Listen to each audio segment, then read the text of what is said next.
कि प्रभु कुछ नहीं चाहिए, क्यों? बहुत प्राप्त हो गया है।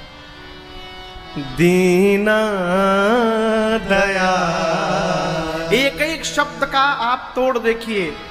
कहते प्रभु आपके पीछे पूरा संसार भागता है और आज रघुनाथ इस छोटे से केवट के सामने 5 घंटे खड़े रहे, अकारण नहीं खड़े रहे। आप दीनों पर दया करने वाले हैं, इसलिए दीना दया अनुग्रह तो रे। प्रभु आपका अनुग्रह प्राप्त हो गया है, अस्तु मुझे कुछ नहीं चाहिए। अनुग्रह का मतलब जानते हैं राम इकबाल जी, डॉक्टर साहब? अनुग्रह का मतलब जानते हैं? आप लोग जानते हैं अनुग्रह माने?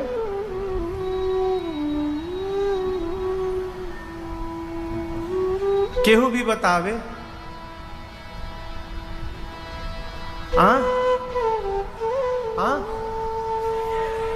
विशेष कृपा। अच्छा, अनुग्रह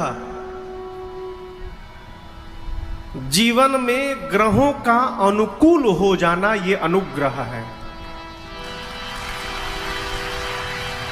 जीवन में 9 ग्रहों का हमारे पर अनुकूल हो जाना, ये अनुग्रह है।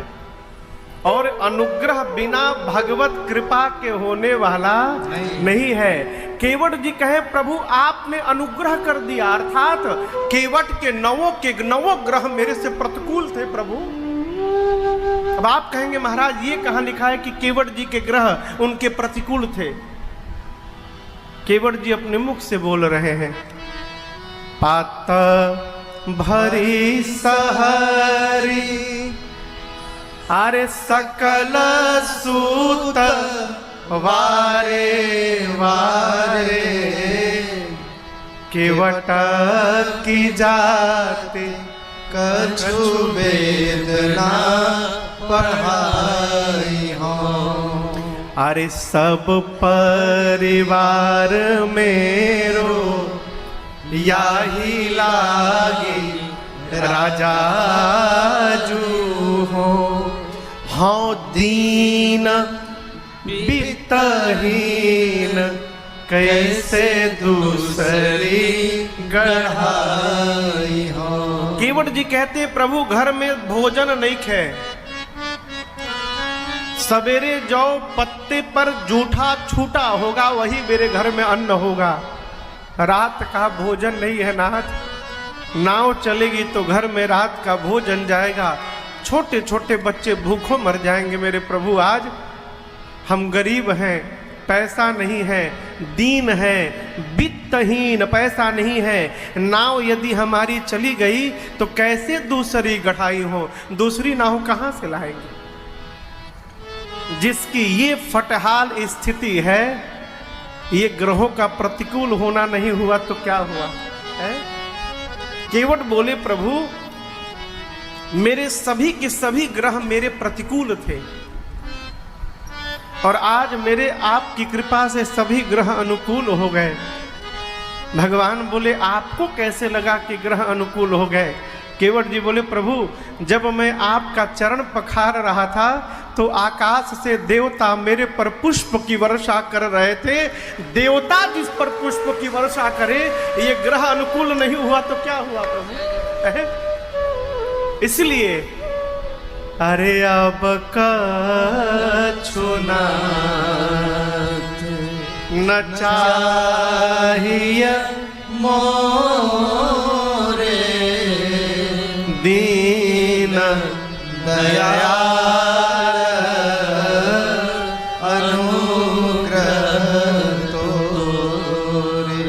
केवट जी कहते प्रभु कुछ नहीं चाहिए। एक केवट जी और दूसरे भरत जी, सब कहते हैं भरत जी से, भरत जी मांग लीजिए मांग लीजिए। भरत जी एक ही बात कहते हैं कि जेहि विधि प्रभु प्रसन्न मन होई प्रभु आपका मन जिसमें प्रसन्न हो जाए।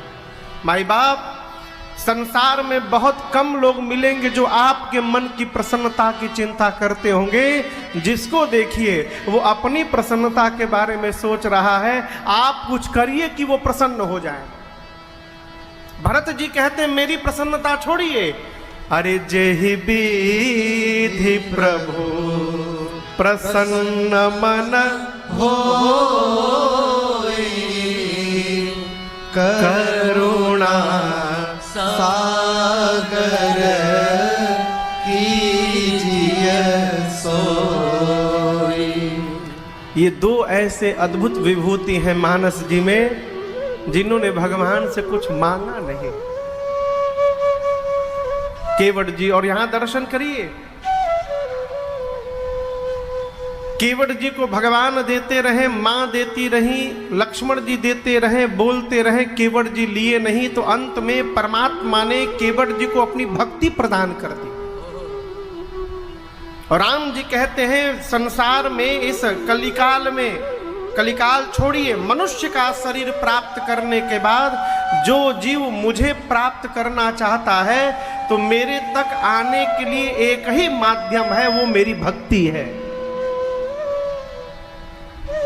केवल भगवान की भक्ति वो माध्यम है माई बाप, जिससे भगवान को पाया जा सकता है, भगवान तक पहुंचा जा सकता है। वही भक्ति प्रभु ने केवट जी को दे दी। राम जी ने मानस जी में भक्ति गिने चुने लोगों को दी है। हनुमान जी महाराज को दी, जटायु जी महाराज को दी, काकभूषुंडी जी महाराज को दी है, यहाँ केवट भैया को दी। क्या? अपनी भक्ति प्रभु ने प्रदान कर दी। ये प्रसंग कहता है भगवान की सेवा करके, भगवान की पूजा करके यदि हम भी भगवान से जीवन में कभी कुछ नहीं मांगेंगे तो कहियो न कहियो बरसी सेवाती, आ ओहि दीन आई हमनियों के पाती। कभी न कभी भगवान हमको और आपको भी अपनी भक्ति अवश्य प्रदान करेंगे। केवट जी को भक्ति देकर भगवान आगे बढ़े। वाल्मीकि ऋषि के पास पहुंचे। वाल्मीकि जी ने कहा राम जी आप जाकर चित्रकूट में वास करिए। भगवान चित्रकूट में आकर चित्रकूट रघुनंदन छाए, समाचार सुनि सुनि मुनि आए। सभी लोग आए, भगवान ने मुनियों को दंडवत किया है। आशीर्वाद देकर मुनि लोग भगवान को विदा लेकर गए हैं। अब जो कोलभील के वनवासी लोग हैं, वो वनवासी लोग भगवान के पास आए और प्रणाम करके राम जी से कहने लगे। भगवान के सन्मुख बैठे तो क्या बोले, एक कोल ने कहा प्रभु नाथ वो भूमि धन्य है जिस भूमि, जिस वन में, जिस पंथ में आपने अपना पांव रख दिया है नाथ। वो वन में रहने वाले पशु पक्षी जीव जंतु धन्य हैं जिन्होंने अपनी आंखों से आपके रूप का दर्शन प्राप्त किया होगा नाथ। और एक बात कहे, हम सब धन्य सहित परिवार नाथ, हमारा पूरा परिवार धन्य हो गया। क्यों? दीख दरस भरी नयन तुम्हारा, दीख दरस भरी। कोलभील कहते प्रभु आपका दर्शन प्राप्त हुआ, हम धन्य हो गए। एक बात कहें रघुनाथ जी, आप बिल्कुल चिंता मत करिएगा कि आपका दिन यहाँ कैसे बीतेगा। हम है ना, इस पूरे वन का एक एक रास्ता हम जानते हैं। आपको यहाँ पर हम लोग उदास नहीं रहने देंगे। हम लोग नित्य चलेंगे, हम आपको जंगल घुमाएंगे, दूसरे कुल ने कहा, और एक बात हम कहे राम जी, आप डरिएगा बिल्कुल मत, सांप आएगा तो हम लोग सांप से आपको बचा लेंगे, हम लोग आपको बाघ से बचा लेंगे, हाथी से बचा लेंगे, बिल्कुल मत डरिएगा। राम जी बोले, अब तक तो बहुत डर लग रहा था कि जंगल में कैसे रहेंगे, लेकिन अब आप लोग कह दिए हैं कि डरिएगा मत, तो हमारा सारा भय समाप्त हो गया, अब कोई डरने की बात नहीं है। एक कोल ने कहा राम जी से कि प्रभु, आप अपने परिवार को छोड़कर यहाँ आए हैं, हम जो बात कहने जा रहे हैं हम उस लायक तो हैं नहीं, लेकिन एक निवेदन करेंगे, आज के बाद आप हमको ही अपना परिवार मान के रहिएगा प्रभु। है हम सेवक अकेले ना, परिवार समेता अनाथ न सकुचब आयसु देता नाथ न सकुचब। कोल भीलों ने कहा, प्रभु कोई भी आज्ञा देनी हो तो आप संकोच मत करिएगा। देखिएगा, संबंध वही स्थायित्व रहता है माई बाप जिस संबंध में संकोच का स्थान न हो। ऐसा जीवन होना चाहिए कि हमारे पिता को, हमारे सद्गुरु को, हमारे ज्येष्ठ को हमसे कोई बात कहने में संकोच न हो, ऐसा हमको अपना जीवन बना के रखना चाहिए। जिस संबंध में संकोच हो गया वहां संबंध आगे चलने वाला नहीं है। कोलभील कहते, प्रभु रात्रि में भी कोई आज्ञा देनी हो तो आप संकोच न करिएगा। क्यों?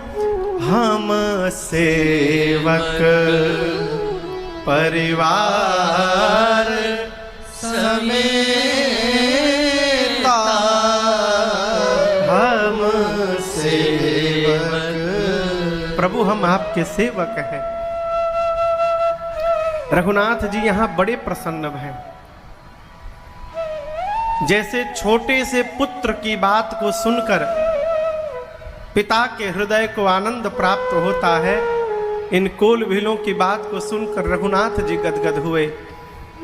यहाँ शंकर जी एक सिद्धांत देते हैं, भगवान राम इन अनपढ़ कोलभीलों की बात को इतने ध्यान से क्यों सुन रहे हैं?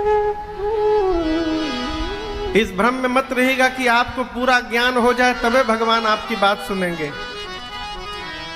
भगवान यहाँ वाली नहीं सुनते हैं, भगवान यहाँ वाली सुनते हैं। कौन क्या कह रहा है भगवान नहीं देखते, कौन कहाँ से कह रहा है भगवान इसका चिंतन किया करते हैं। यदि कुछ कहना है तो भगवान से कहा करिए। कौन भगवान से? मंदिर वाले भगवान से ना, अपने घर के मंदिर वाले भगवान से कहिए। अपने घर के मंदिर में यदि भगवान पे विश्वास नहीं है तो बाहर कितनों पूजा करो, कुछ होने वाला नहीं है। जिनको घर में पधराए हैं उनमें विश्वास करिए, भगवान से सुनाइए। रघुनाथ जी के जाने के लिए वाया जाने की आवश्यकता ही नहीं है, भगवान के लिए सीधे जुड़िए। भगवान सबकी सुनते हैं। कोलभीलों की बात को सुनकर भगवान गदगद हो गए। कही प्रिय वचन, भगवान ने मधुर वचन कह के प्रेम परिपोषे, सभी कोलभीलों को दुलार करके भगवान ने विदा किया है। यहाँ गोस्वामी जी कहते हैं, राम जी चित्रकूट में उसी प्रकार रह रहे हैं जैसे अमरावती में देवराज इंद्र अपनी पत्नी मैया सची और पुत्र जयंत के साथ रहते हैं। एक निवेदन करूं आपसे, जीवन में सुख का अनुभव करना, दुख का अनुभव करना, इसका अभाव से कोई लेना देना नहीं है। इसका केवल और केवल स्वभाव से लेना देना है। यदि दुखी होने का स्वभाव हो गया ना, तो गोबरैला ब्रह्मलोक में भी जाने के बाद दुखे दुख दिखाई पड़ेगा। हाँ, गोबरैला जानते हैं? गोबरैला कभी देखे हैं? अब गाँव में रह के जो गोबरैला नहीं देख ले तो भगवान मालिक बड़ा। गोबरैला एक कीड़ा है जो गोबर का ढेली बनाकर गोली बना के औसी को ढकेलता रहता है। गोबरैला। ब्रह्मा जी की दृष्टि एक गोबरैला पे पड़ी, बोले मन में न जाने कितने जन्म का पाप किया होगा कि गोबरैला बना है, चलो कृपा करो। उस गोबरैला के उठा के लेके चले गए ब्रह्मलोक। अब बढ़िया जगह दिए उसको रहने होने के लिए, बोले आराम से रहो। 1 महीना बाद जब गए, देखे कि सोचे चलो देखें गोबरैला के क्या हाल चाल बा। जाकर देखे तो एकदम सूख के एकदम कांटा सा हो गया है। ब्रह्मा जी बोले, अरे तुम्हारी ये कैसी दशा हो गई? जैसे ब्रह्मा जी को देखा हाथ जोड़ लिया, बोला कृपा करिए ब्रह्मा जी हम पर, मैं यहाँ मर जाऊंगा। क्यों? इतना साफ में रहे कि हमारा आदतें नहीं खे, हमरा के गोबरवे में भेजी रहुआ। ब्रह्मा जी उठा के फिर पटक दिए गोबर में। ये क्या है? स्वभाव यदि बन गया गोबर में रहने का, तो बैकुंठ कहां से अच्छा लगी साहब है? प्रसंग कहता है, जीवन में अगल बगल के परिवार की व्यवस्था की स्थिति परिस्थिति बदलने दीजिए। प्रयास करिए आपके मन की स्थिति न बदलने पाए। मन की स्थिति यदि नहीं बदलेगी तो राम जी की तरह वन में भी रहेंगे तो आनंद में रहेंगे, कोई टेंशन नहीं। मेरे रघुनाथ जी वन में बड़े आनंद में हैं। और इसीलिए देखिए गोस्वामी जी कहते हैं, कहे राम बन गवन सुहावा, कहे कहते मैं राम जी के सुहावने वन गमन की मैंने कथा सुनाई। अब वन गमन की कथा भी सुहावनी होती है का? लेकिन राम जी के लिए कथा सुहावनी है, इसलिए गोस्वामी जी कहते हैं। गोस्वामी तुलसीदास जी महाराज अब कथा को चित्रकूट से लेकर अयोध्या पहुंचे। निषाद राजगुह भगवान जब यमुना जी के तट से निषाद राजगुह को वापस कर दिए, निषाद राजगुह लौटकर श्रृंगवेरपुर आए हैं। और आकर निषाद जी ने क्या देखा? जिन सुमंत जी को भगवान ने 3 दिन पहले विदा कर दिया था, वो सुमंत जी अब तक गए नहीं है, गंगा तट के किनारे ही बैठे थे। रथ के घोड़ों को रथ से निकालकर वृक्ष में बांध दिए हैं, धरती पर बैठे हैं, गंगा जी की ओर देख रहे हैं, केश बिखरे हुए हैं और मन में केवल एक ही आवाज बार बार बोल रहे हैं, राम राम सिया लखना पुकारे, परेऊ धरनी तल व्याकुल भारी। धरती पर पड़े हैं राम राम सीता लक्ष्मण। ये तो मनुष्य है, आप उन पशुओं की दशा देखिए। पशु मनुष्य से अधिक अंतरात्मा की भाषा समझते हैं और उसको एहसास करते हैं। जिस दिन से भगवान गए हैं उस दिन से ये रथ के घोड़े, गोस्वामी जी कहते हैं, देखी दक्षिण दिशि हिया हाय ही नाही, जनु बिनु पंख विहग अकुलाई। सारे के सारे घोड़े दक्षिण दिशा की ओर देखकर हिनहिना रहे हैं, जैसे किसी पक्षी के दोनों पंख काट दिए जाए और पक्षी व्याकुल हो जाए हैं। निषाद राजगुह के सेवक घोड़ों को चारा देते हैं, दाना देते हैं, लेकिन एक भी घोड़े, यहां बाबा कहते हैं, नहीं तृण चरहि न पियहि जल, मोचहि लोचन व्याकुल भय निषाद सब, रघुबर बाजी निहार। घोड़े न पानी का एक बूंद ले रहे हैं, न चारे का एक दाना लिए हैं मुख में, केवल रो रहे हैं। निषाद राजगुह ने बरबस घोड़ों को निकाल कर रथ में बांधा, सुमंत जी को रथ पर बिठाया और अपने कुछ सेवकों को साथ में लगाया कि सुमंत जी को अयोध्या पहुंचा कर आइए। क्यों? निषाद राजगुह इस बात को ठीक से समझ गए थे कि सुमंत जी अकेले अयोध्या पहुंचने वाले नहीं है। रथ लेकर सुमंत जी अयोध्या की ओर बढ़े। तमसा जी का तट आया, रात्रि की प्रतीक्षा करने लगे। क्यों? निषाद सुमंत जी सोच रहे हैं कि दिन में यदि अयोध्या में प्रवेश करूंगा तो ये पापी मुख दिखाई पड़ेगा, और मैं अयोध्या में किसी को भी मुख दिखाने लायक नहीं बचा। क्यों? रघुनाथ जी को मैं ही वन में छोड़ के आया हूं, मेरे से बड़ा अभागा कौन आया होगा। रघुनाथ जी वन में छूट गए, अब मेरा प्राण वन में नहीं छूटा, मैं प्राण को लेके घूम रहा हूं। राम चले गए जीवन से और प्राण नहीं गया, मेरे से अधम संसार में दूसरा कौन होगा। सुमंत जी ग्लानि के कारण तमसा नदी के किनारे बैठ गए। निषाद राजगुह के सेवकों को विदा किए और बोले, दिन में नहीं जाऊंगा, रात में जाऊंगा। अंधेरे में अयोध्या जी में प्रवेश करते हैं। सूचना मिली कि महाराज कौशल्या जी के भवन में है। सुमंत जी महाराज के पास गए और यहाँ गोस्वामी जी कहते हैं, जाकर महाराज को सुमंत जी ने कैसा देखा। जाई सुमंत्र दीख कस राजा,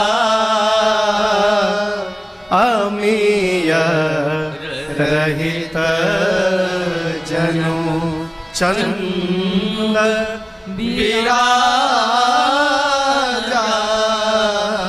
अमीय रहित जनु। चक्रवर्ती जी महाराज सुमंत जी को ऐसे दिखाई पड़े मानो किसी ने चंद्रमा से उसके अमृत को निचोड़ लिया, और अमृत निचोड़ के चंद्रमा को आकाश से उतार कर और धरती पर किसी ने रख दिया हो। महाराज धरा पर मलिन वस्त्र पहने पड़े हुए हैं, मूर्छित अवस्था में।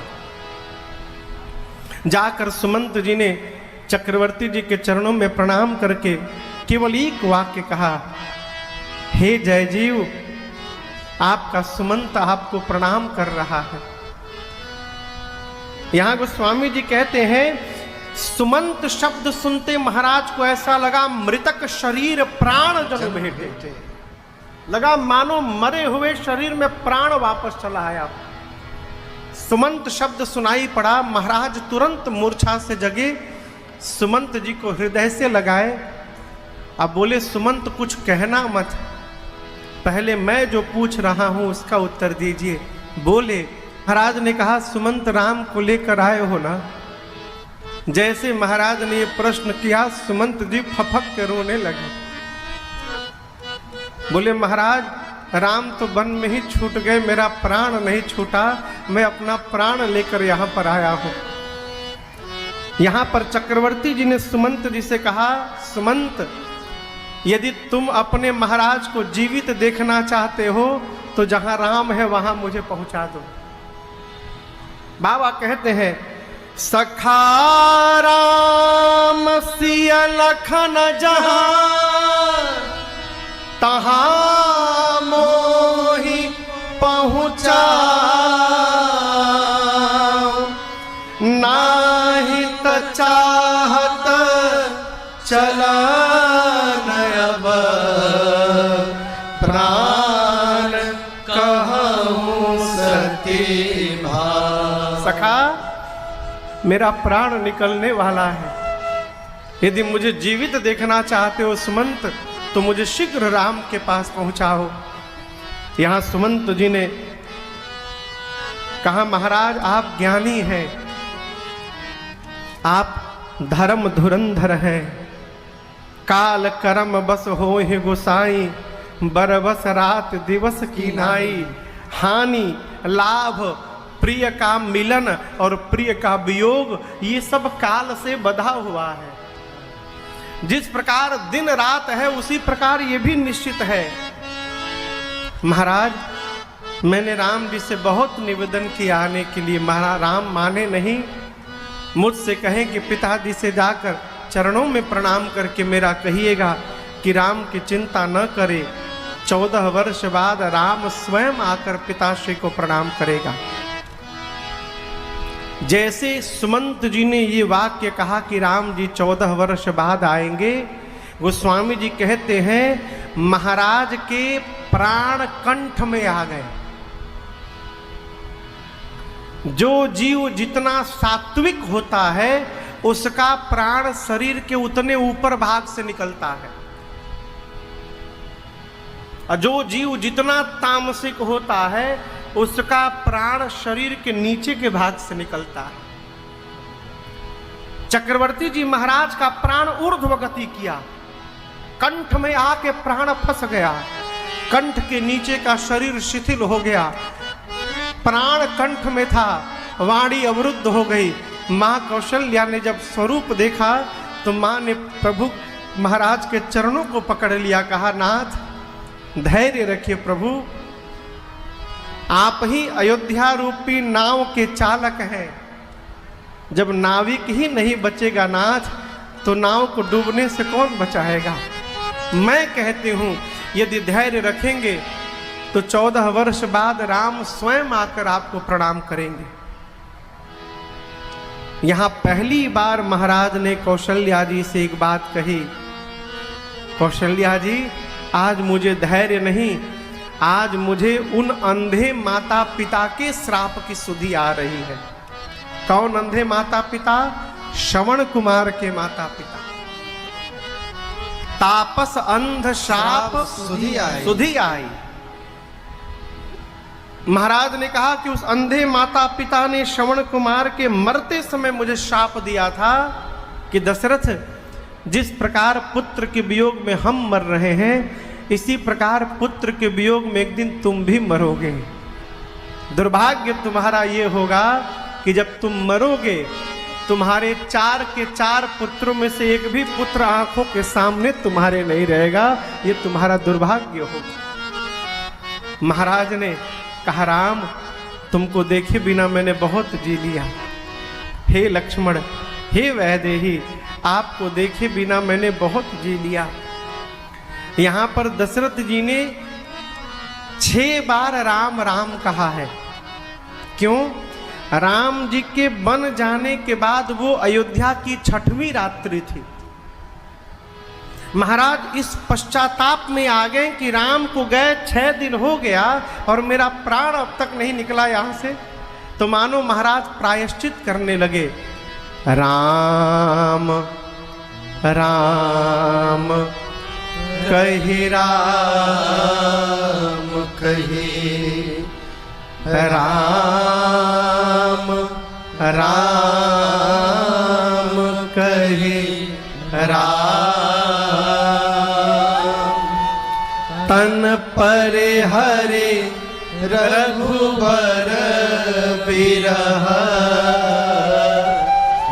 राम गयो सुरधाम। 6 बार मुख से राम राम राम राम राम राम कह के और महाराज ने उसी क्षण अपने प्राण का त्याग कर दिया। यहां गोस्वामी जी कहते हैं संसार में रघुनाथ जी को तो अनेकों लोगों ने प्रेम किया, करते रहे, करते आ रहे हैं, कर रहे हैं और आगे भी करते रहेंगे, है?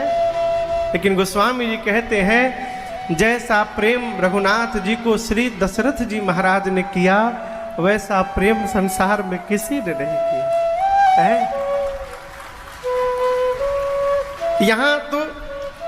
यहाँ गोस्वामी जी नहीं कह रहे हैं, मंगलाचरण में कहे हैं, मंगलाचरण में जब परिकर वंदना किए हैं वहाँ गोस्वामी जी के बारे में, चक्रवर्ती जी के बारे में गोस्वामी जी कहते हैं बंदौ अवध भुआल, भुआल यानी राजा, अयोध्या के महाराज दशरथ जी को गोस्वामी जी कहते हैं बंदौ, मैं बंदन करता हूँ। क्यों करता हूँ?